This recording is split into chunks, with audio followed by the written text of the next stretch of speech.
Channel पर खुश आमदीद। इन दिनों मैं फर्स्ट ईयर में थी। मेरी कजिन की शादी थी। मैं उनके घर कुछ दिन पहले चली गई। कजिन की छोटी बहन जबी मेरी गहरी दोस्त बन गई। शादी का घर था, हम सब किसी न किसी काम में उलझे हुए थे। जबी का भाई राजा भी मसरूफ फिर रहा था। अपने अखलाक की वजह से वो मुझे अच्छा लगने लगा, क्योंकि वो बहुत बदतमीज और हद में रहने वाला लड़का था। मैं इसको बहाने बहाने से देखती, अगर वो मुझको देख लेता तो मुंह दूसरी तरफ फेर लेती। शादी से एक रोज कबल, ये मगरिब से जरा पहले का वक्त था।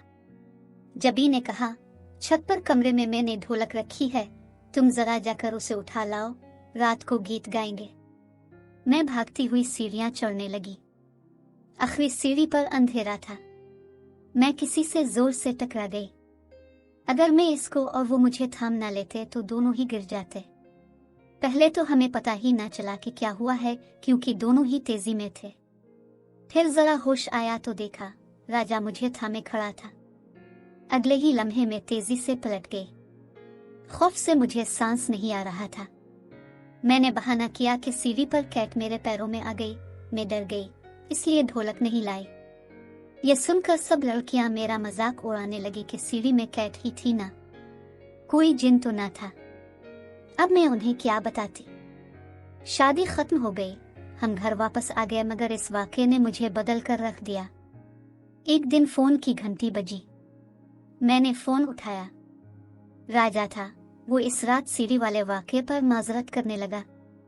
मैंने कहा, इसमें माजरत की क्या बात है? अगर तुम मुझे थाम ना लेते तो मैं सीढ़ी से लुढ़क कर नीचे जा गिरती और शायद मेरा सर फट जाता। शुक्र कि तुम वहां थे, मुझे गिरने से बचा लिया, वरना खबर नहीं कितनी चोट आती। कहने लगा, खैर जो हुआ इत्तेफाक से हो गया, अब इस बात को क्या दोहराना। मैंने तो ये पूछने के लिए फोन किया था कि अगर मैं जबी को लेकर तुम्हारे घर आ जाऊं तो क्या तुम हमारे साथ हमारे घर आ जाओगी, अगर अम्मा ने इजाजत दी तो। मैंने जवाब दिया। अगले दिन जबी और राजा हमारे घर आ गए। जबी ने अम्मा से मिन्नत समाजत की और मैं उनके साथ उनके घर गई। गाड़ी राजा चला रहा था। मैं और जबी कार की पिछली सीटों पर बैठे थे। राजा ने शीशा इस तरह ठीक कर लिया था कि बार बार हमको आईने में देख सकता था। मैं एक रोज उनके घर मेहमान रही। उन्होंने मेरी बहुत ज्यादा खातिर मदद की। घर आकर यही एक बात सोचती रहती कि आखिर उन लोगों ने क्यों मेरी इस कदर खातिर तवाज़ो की है। शादी में और भी तो रिश्तेदार लड़कियां आई थी, इनको तो लिफ्ट नहीं कराए। मुझ में ऐसी क्या खास बात है। उन्हीं दिनों जबी ने मुझे फोन किया और कहने लगी, फिर कब तुमको लेने आए? क्यों, खैर तो है? क्या रोज रोज मुझे लेने आओगी? राजा भैया कहते हैं मैं हिना से शादी करूंगा। हमारे घर वाले भी रजामंद हैं, लेकिन तुम्हें 2-4 बार घर बुलाना चाहते हैं। उनका ख्याल है कि तुम हमारे घर 2-4 बार आओगी तो तुम्हारी आदत का उनको अंदाजा हो जाएगा। अम्मा का यह ख्याल है कि रिश्ते की बात चलाने से पहले एक दूसरे के घर आने जाने से उनसियत बढ़ती है और फैसला करने में आसानी होती है। क्या अम्मा रोज रोज मुझे तुम्हारे यहाँ आने देंगी? खैर, उसके बाद कुछ देर हमने बातें की। हमने राजा के बारे मजीद कोई बात ना की, मगर मैं खुश जरूर हो गई कि ये लोग राजा के लिए मेरा रिश्ता लेना चाहते हैं और खुद राजा की भी ये ख्वाहिश है। अब वो मेरे हवासों पर छाने लगा। ईद आई तो जबी ने मुझे ईद कार्ड भेजा। इस लिफाफे में एक और भी कार्ड था। मैं समझ गई कि ये राजा की तरफ से है। सोचा भी ना था खुशियां इतनी जल्दी मिल सकती हैं। इसके बाद फोन पर बातों का सिलसिला चल निकला। कभी मैं फोन उठाती तो राजा होता, कभी जबी फोन करती तो मेरा भाई जकी घर पर होता तो वो उठा लेता। तब जबी जकी से 2-4 बातें कर लेती। अब मुझे राजा से मिलने की चाह रहने लगी। हम मिलते भी जबी की मरिफत से थे, यानी वही मेरे पास आने का प्रोग्राम बनाती, लेकिन मेरा भाई जकी मेरा साथ ना देता। तब मुझको उसकी बड़ी मिन्नत समाजत करना पड़ती, तो कहीं जाकर वो मुझे जबी के घर ले जाने पर राजी होता। हमारे घर वाले ये समझते थे कि हम दोनों सहेलियां एक दूसरे से मिलने जाती हैं, जबकि मैं जबी के घर सिर्फ राजा के लिए जाती थी। पहले पहल जकी मुझे बातें सुना देता कि क्यों जबी के घर जाती हो। मैं कोई फालतू नहीं कि रोज रोज तुमको उनके घर ले जाऊं, मगर बाद में वो भी नर्म रवैया इख्तियार करता गया। अब जब कभी मुझे जबी के घर जाना होता, जकी कहता मैं तुमको ले चलता हूँ। फिर पता नहीं क्यों तकदीर को मेरी खुशी अच्छी ना लगी कि राजा आहिस्ता आहिस्ता बदलने लगा। वो मुझसे और मेरे भाई से खींच गया, जिसकी वजह से मेरी पढ़ाई भी मुतासिर होने लगी। जबी से पूछा तो वो बोली, असल बात यह है कि राजा भाई को तुम्हारे भाई का हमारे घर आना जाना अच्छा नहीं लगता, क्योंकि इसने फोन पर मुझे जकी से बातें करते सुन लिया है। इसको शक हो गया है कि हम दोनों एक दूसरे में दिलचस्पी रखते हैं, तभी वो अब मुझसे भी उखड़ा उखड़ा रहता है। मैंने जबी से पूछा, क्या ये राजा का महज शक है, इस बात में कुछ हकीकत भी है? वो बोली, जैसे तुम्हें राजा अच्छा लगता है, इसी तरह मुझे तुम्हारा भाई जकी अच्छा लगता है। हम भी आपस में शादी करना चाहते हैं। तुम्हें एतराज है कोई? मैंने इसे समझाया कि तुम तो बचपन से अपने कजिन से मंसूब हो और समर से तुम्हारी निस्बत भी तय है। मेरे भाई का ख्याल छोड़ दो। वो कहने लगी, मैं जकी का ख्याल दिल से नहीं निकाल सकती। ये फैसला मैंने सोच समझ कर किया है। अगर तुम मेरे भाई को पसंद कर सकती हो तो मैं तुम्हारे भाई को क्यों पसंद नहीं कर सकती? एक दिन राजा ने जबी को जकी से फोन पर बातें करते हुए सुन लिया। बस फिर किया था, उसने जबी को बहुत मारा। शायद वो अपने मुस्तकबिल के बारे बातें कर रहे थे, जिन्हें इसके भाई ने सुन लिया था, जबकि जबी की मंगनी हो चुकी थी। बहरहाल इसके बाद इसके घर वाले हमारे घर वालों के खिलाफ हो गए, यहाँ तक कि राजा भी मुझसे नफरत करने लगा। वो समझा, जिस तरह उसकी बहन ने हमें करीब लाने में किरदार अदा किया है, इसी तरह मैंने उसकी बहन और अपने भाई को करीब लाने में किरदार अदा किया है। ऐसा हरगिज न था। मुझे तो जबी और जकी के बीच पसंदीदगी का इल्म तक न था।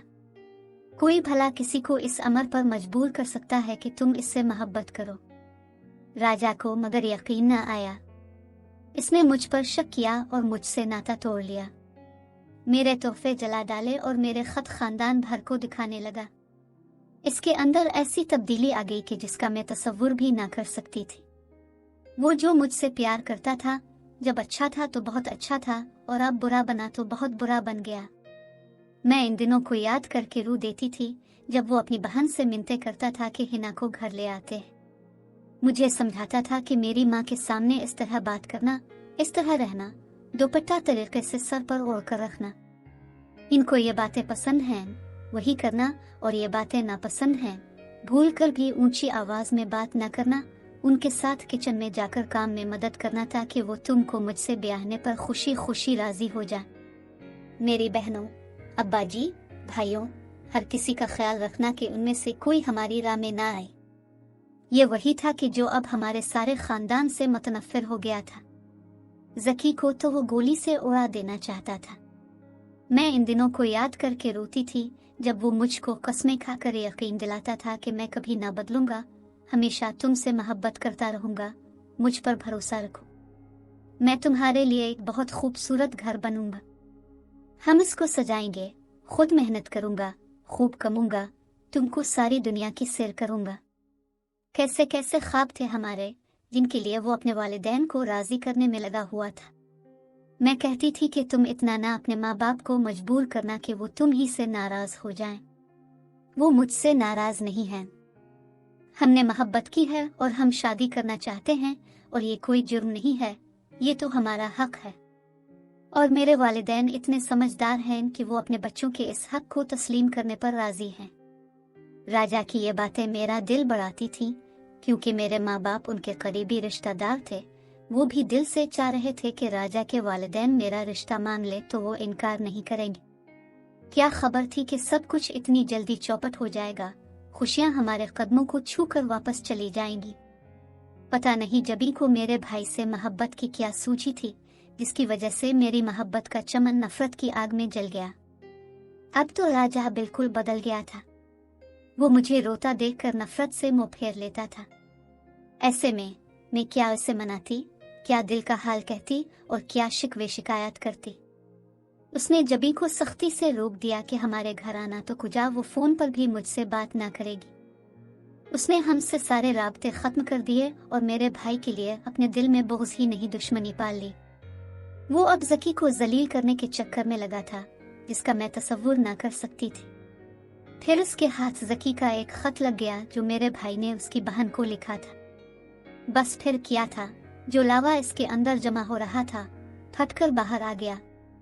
एक दिन उसने ज़की को मैदान में जा लिया जहां वो अपने दोस्तों के साथ खड़ा था। राजा के हाथ में चाकू था। इसने जाते ही मेरे वीर पर हमला कर दिया। चाकवास के बाजू में लगा। इसके दोस्तों ने मिलकर राजा को काबू किया और चाकू इससे छीन लिया। ज़की के बाजू में गहराई तक जख्म आ गया, खून बहने लगा। कोई ऐसी रैकेट गई थी कि खून रुकता ना था। दोस्त गाड़ी में उसे अस्पताल ले गए और पुलिस को भी इसी वक्त फोन कर दिया। पुलिस राजा को पकड़ कर ले गई। अन्य गवाह मौजूद थे। इस पर इरादा कत्ल का संगीन मुकदमा बन गया। दोनों खानदानों में परेशानी बढ़ गई। तब बुजुर्गों को इल्म हुआ कि ऐसा क्यों हुआ। वालिदैन ने जल्दी से मेरी शादी चचाजाद से करा दी और जबी के माँ बाप ने भी वक्त ज़ाय किए बगैर उसकी शादी इसके मंगेतर के साथ कर दी। उन्होंने कहा कि हमारी लड़कियां ही फितना हैं जिनकी वजह से उनके भाई मौत के मुंह में गए हैं। खुदा ने उनकी जिंदगियां बचा ले वरना हालात इससे ज्यादा भयानक हो सकते थे। हमसे ही गफलत हुई कि हमने अपनी बेटियों को इतनी छूट दी कि एक दूसरे के घर आने जाने से रोका नहीं।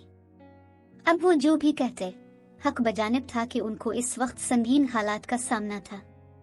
लेकिन मैं सोचती थी कि राजा ने जो बात अपने लिए गलत नहीं समझी, किसी की बहन से मोहब्बत की, इससे शादी की कोशिश की, प्यार भरे खत भी लिखे, फोन पर भी मुझसे बातें करता था, मुस्तकबिल के ख्वाब दिखाता था। वो सब अपने लिए तो उसे जायज लगता, लेकिन अपनी बहन की मोहब्बत से कलंक का टेका लगी। जो अमर उसके ख्याल में मर्दों के लिए मर्दांगी का सिंगार था, वो औरतों के लिए ताजीर ठहरा। ये कैसा तजाद था। हम लड़कियां जो अपनों पर एतबार कर लेती हैं, क्या इस काबिल होते हैं कि उनसे दिल का मजबूत रिश्ता बांधा जाए? क्या भरोसे और मोहब्बत के रंग इतने कच्चे होते हैं कि हाथ लगाने से उतर जाते हैं? जरा सी रंजिश आई और मोहब्बत खत्म हो गई, भरोसे के परखचे उड़ गए। राजा ने मेरे खत खानदान वालों को दिखाए। वो ज़की से इंतकाम के लिए मुझे बदनाम कर रहा था। वो इतना कम ज़र्फ हो गया, भूल गया कि वो मुझे अपनी इज्जत बनाने के जतन कर रहा था। आज मुझे राजा को खो देने का गम नहीं, लेकिन ये ऐसे सवालात हैं कि आज भी हमारे मुआशरे में उनका जवाब किसी के पास नहीं है। उम्मीद है आज की कहानी आपको पसंद आई होगी। अगली वीडियो तक के लिए खुदा हाफिज।